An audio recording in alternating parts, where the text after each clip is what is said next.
Bonsoir. Je tiens à dire bonsoir aussi aux personnes qui sont sur YouTube et sur Facebook aussi qui vont voir la vidéo. Alors, nous avons vu dans la formation précédente, nous avons vu le corps, l'âme et l'esprit. Nous avons vu aussi c'est quoi les armes que Dieu nous a données pour le combat. Nous avons vu aussi qui est notre ennemi. Nous savons aussi que nous devons être armés à la pensée de souffrir. Et maintenant, ce soir, nous allons parler de comment le soldat combat. Dans 2 Timothée 1,7. Car ce n'est pas un esprit de timidité que Dieu nous a donné, mais un esprit de force, d'amour et de sagesse.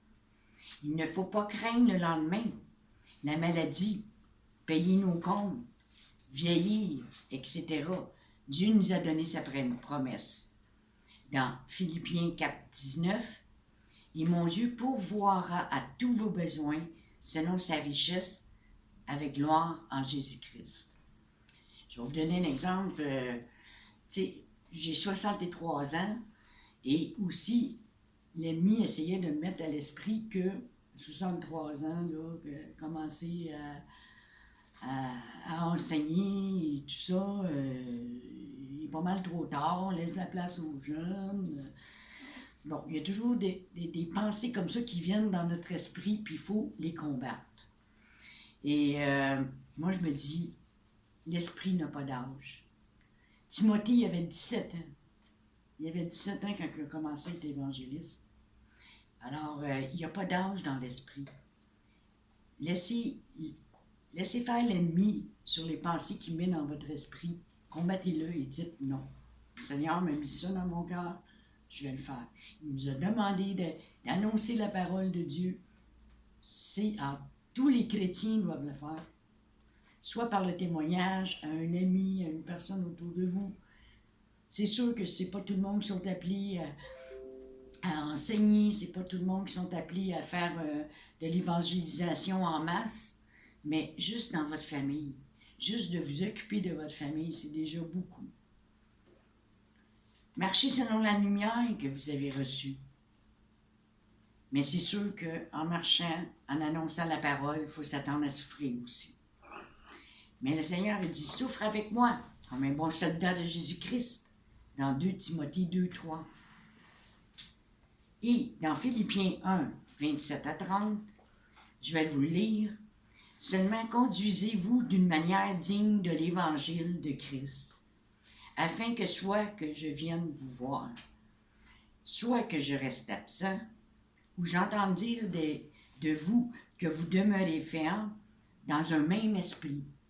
Important ça. Combattant d'une même âme pour la foi de l'évangile, sans vous laisser aucunement effrayer par les adversaires, ce qui est pour eux une preuve de perdition, mais pour vous de salut. Et cela de la part de Dieu, car il vous a été fait par grâce, par rapport à Christ, non seulement de croire en lui, mais encore de souffrir pour lui, en soutenant le même combat que vous m'avez vu soutenir et que vous apprenez maintenant que je soutiens. Alors Paul avait compris cela, que nous marchons, quand nous marchons avec Christ, nous le suivons dans son combat. On doit avoir un esprit d'équipe et plier en unité. Et dans Colossiens 4,12, Épaphrase, qui est des vôtres, vous salue, serviteur de Jésus-Christ. Il ne cesse de combattre pour vous dans ses prières, afin que parfait et pleinement persuadé, que vous persistiez dans une entière soumission à la volonté de Dieu. Dans le livre de Néhémie, au chapitre 4, versets 17 à 20, nous montre un exemple de ce qu'est un esprit d'équipe.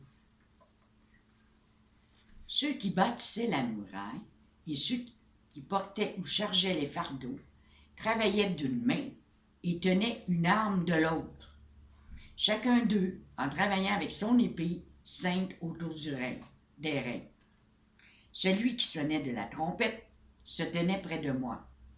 Je dis aux grands, aux magistrats et au reste du peuple, l'ouvrage est considérable et étendu. Et nous sommes dispersés sur la muraille, éloignés les uns des autres. Au son de la trompette, rassemblez-vous près de nous, vers le lieu d'où vous l'entendrez. Notre Dieu combattra pour nous. Quand notre conscience est affectée, Satan nous rappelle nos erreurs et nous accuse. Il s'en sert de ça. Alors soyez vigilants. Combattez le bon combat.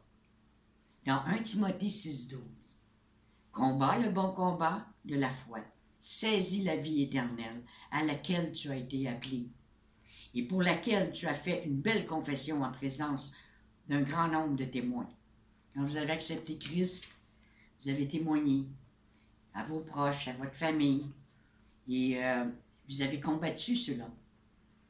Lui, ici, dans 2 Timothée 4,7, il dit « J'ai combattu le bon combat, j'ai achevé la course, j'ai gardé la foi. » Paul est allé jusqu'au bout, au bout.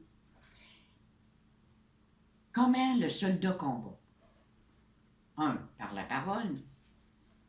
Que le livre de la loi ne s'éloigne point de ta bouche. Médite-le jour et nuit, pour agir fidèlement selon tout ce qui est écrit. Car c'est alors que tu auras du succès dans tes entreprises, c'est alors que tu réussiras. Dans 1 Josué 1,8. Alors c'est important la parole.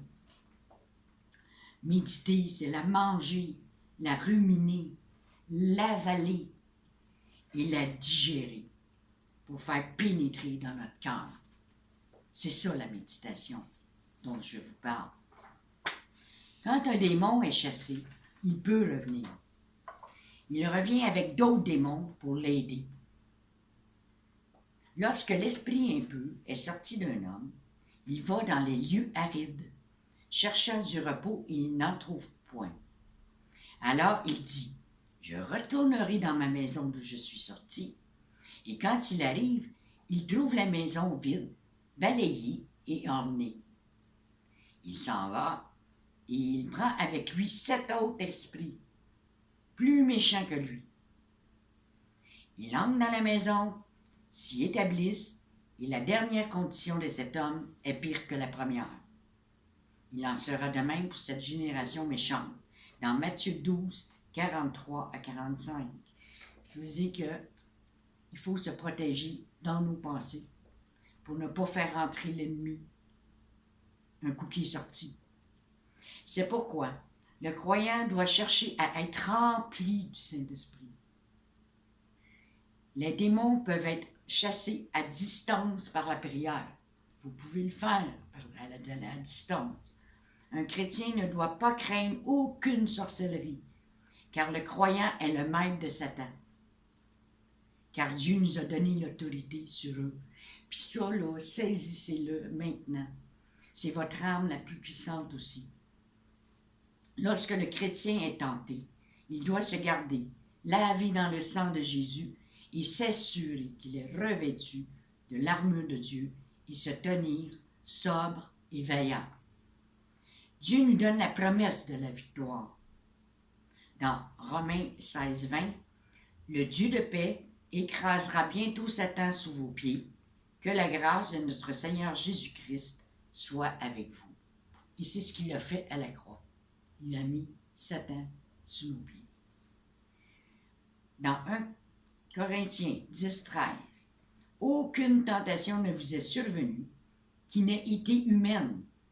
Et Dieu qui est fidèle ne permettra pas que vous soyez tentés au-delà de vos forces.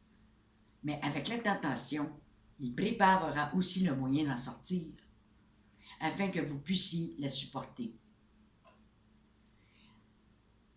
En qui nous avons par la foi en lui la liberté de nous approcher de Dieu avec confiance, dans Éphésiens 3, 12. Quand vous êtes tentés, approchez-vous de Dieu, puis Dieu va vous aider. Dieu va combattre avec vous. Mais comment on combat aussi? Le deuxième point, c'est par la prière.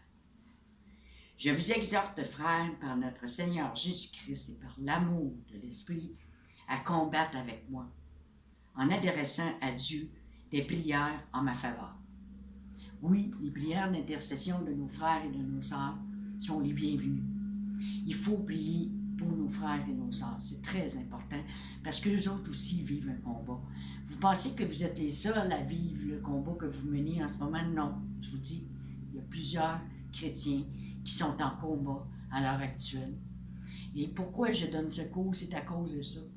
Parce que l'ennemi est vorace. Hein? Il sait qu'il n'y en a pas pour longtemps. Il veut nous voir écrasés. Il veut nous voir à terre, qu'on se taise. Mais non. Dieu ne veut pas qu'on se taise. Dieu veut qu'on se lève. Dieu veut qu'on se lève, homme ou femme. Levez-vous. Levez votre bannière. Et dites à Satan, t'es sous mes pieds. Dans le nom de Jésus. La puissance de la prière. C'est à quoi je travaille en combattant avec la force qui agit puissamment en moi.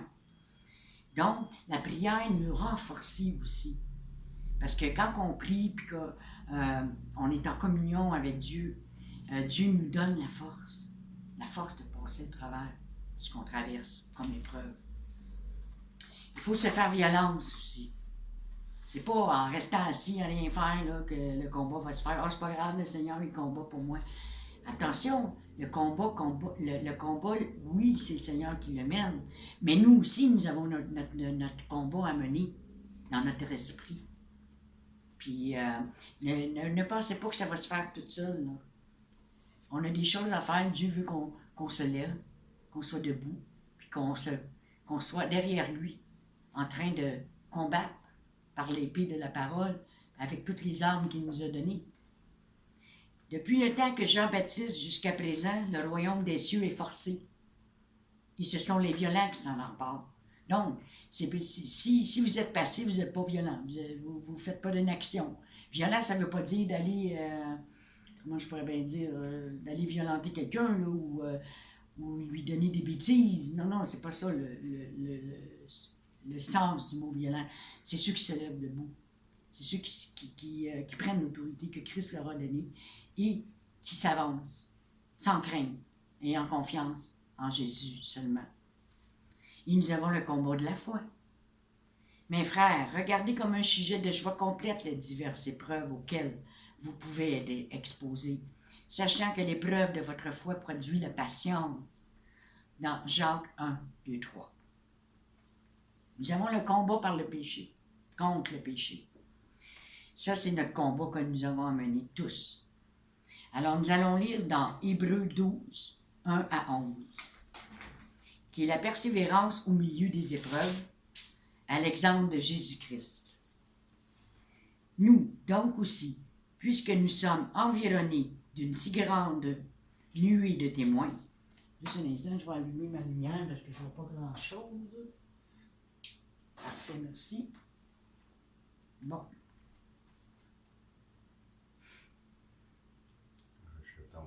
Nuée de témoins, rejetons tout fardeau et le péché qui nous enveloppe si facilement.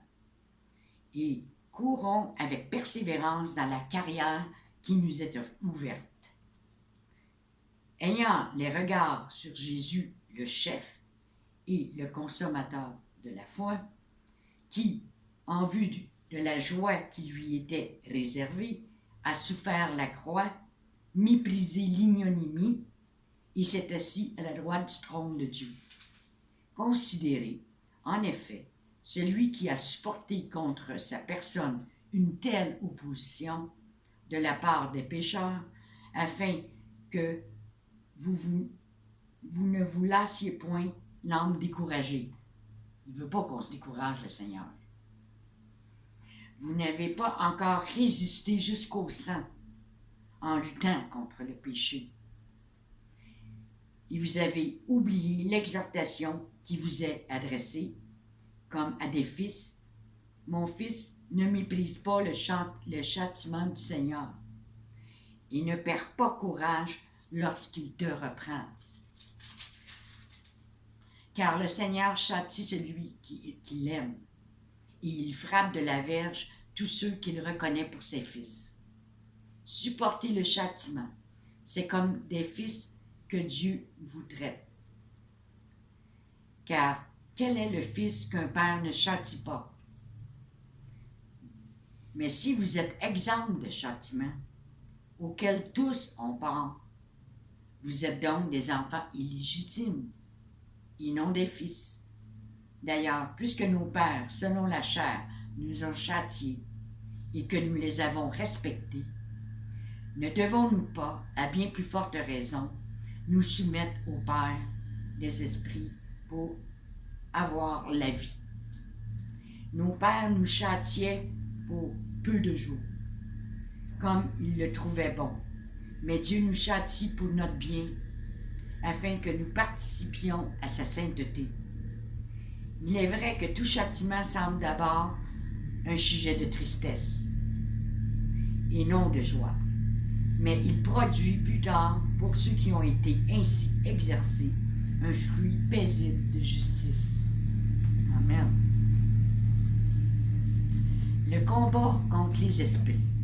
Voici les étapes qui précèdent la possession.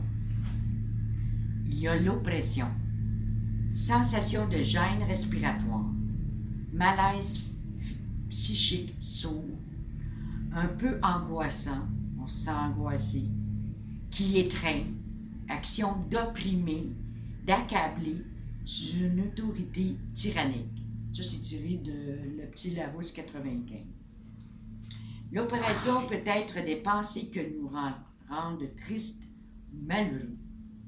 L'oppression nous rend inconfortables, en présence de chrétiens remplis du Saint-Esprit ou dans un lieu de louange. Vous faites dans un lieu de louange, tout à coup, il y a quelque chose là, qui vous oppresse. Elle n'est pas constante, puis elle se manifeste périodiquement. L'obsession, c'est une idée souvent absurde qui surgit dans la conscience et l'assiège bien que le sujet soit conscient de son caractère morbide et la ressente comme étrangère. Ça devient comme une idée fixe. L'obsession est un esprit méchant qui opère dans le mental ou le physique. C'est aussi périodique.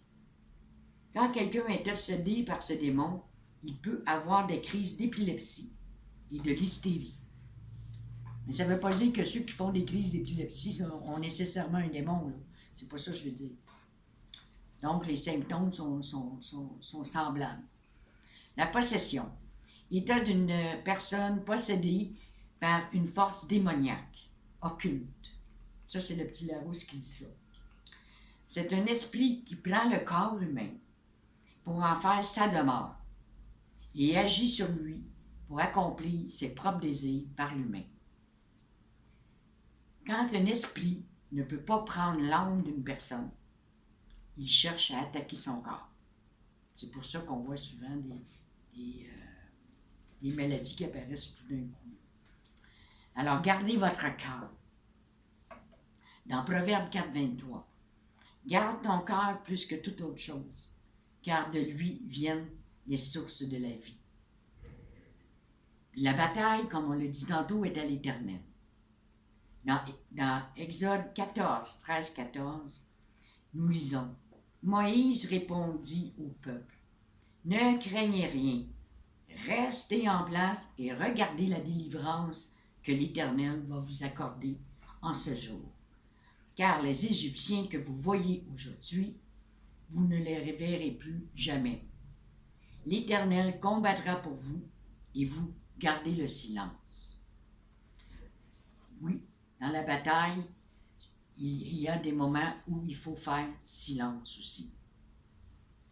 Quand c'est Jésus qui agit par lui-même. Quand il a frappé le rocher, il a séparé la mer en deux. C'est Jésus qui l'a fait. Alors là, tout le monde a gardé le silence. Parce que ce miracle-là était vraiment exceptionnel. Et l'autorité de Jésus. Prenons conscience de l'autorité de Jésus. Jésus s'étant approché, leur parlant ainsi: Tout pouvoir m'a été donné dans le ciel et sur la terre. Dans Matthieu 28, 8, il a tout pouvoir. Pour avoir plus de force spirituellement, il faut marcher par la foi. Car marchons par la foi et non par la vue. Dans 2 Corinthiens 5, 7. Il faut renouveler notre homme intérieur et se laisser conduire dans toute vérité de l'esprit. Dans 1 Corinthiens 2,14, il dit « Et ma parole et ma prédication ne reposaient pas sur des discours persuasifs de la sagesse, mais sur une démonstration de l'esprit de puissance. Quand le Consolateur sera venu, l'Esprit de vérité, il vous conduira dans toute la vérité, car il ne parlera pas de lui-même, mais il dira tout ce qu'il aura entendu, et il vous annoncera les choses à venir. » Dans Jean 16, 13. Il est vivant.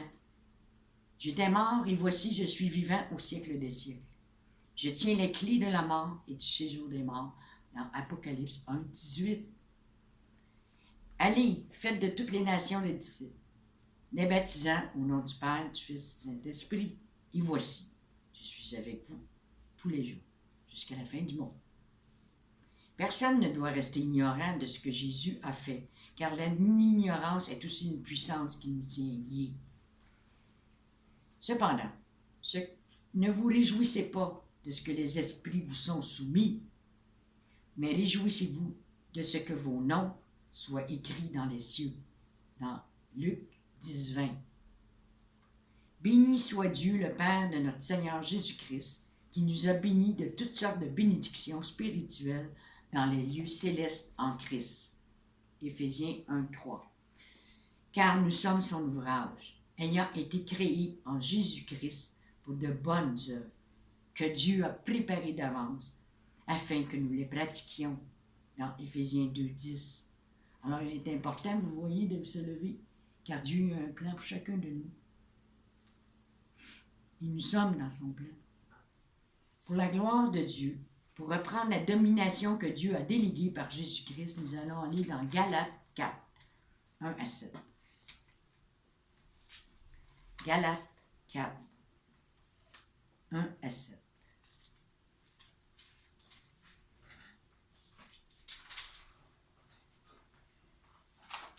Je vais le lire pour vous. Or, aussi longtemps que l'héritier est enfant, je dis qu'il ne diffère en rien d'un esclave, quoiqu'il soit le maître de tout. Mais il est sous des tuteurs et des administrateurs jusqu'au temps marqué par le Père. Nous aussi, de la même manière, lorsque nous étions enfants, nous étions sous l'esclavage des rudiments du monde. Mais lorsque les temps ont été accomplis, Dieu a envoyé son Fils né d'une femme, né sous la loi, afin qu'il rachetât ceux qui étaient sous la loi, afin que nous reçussions l'adoption. Et parce que vous êtes fils, Dieu a envoyé dans nos cœurs l'esprit de son Fils, lequel crie « Abba, Père ».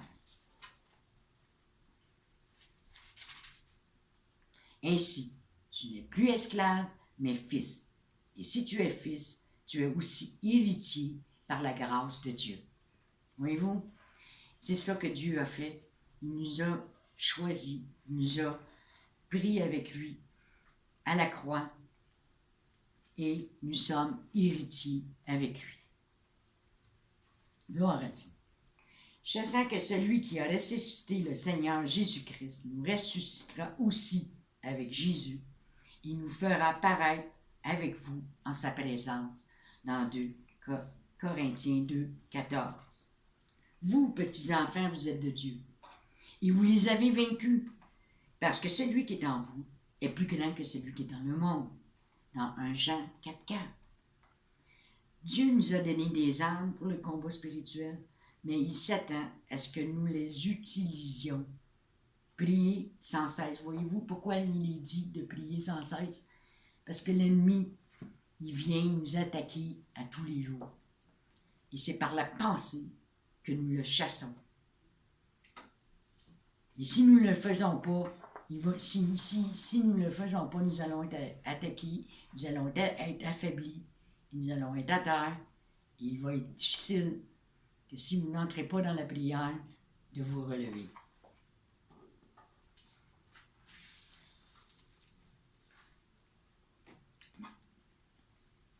Pendant que je vous ai donné ce cours, le combat spirituel, je peux vous dire que j'en ai mené un combat spirituel, qu'on pourrait dire une bataille.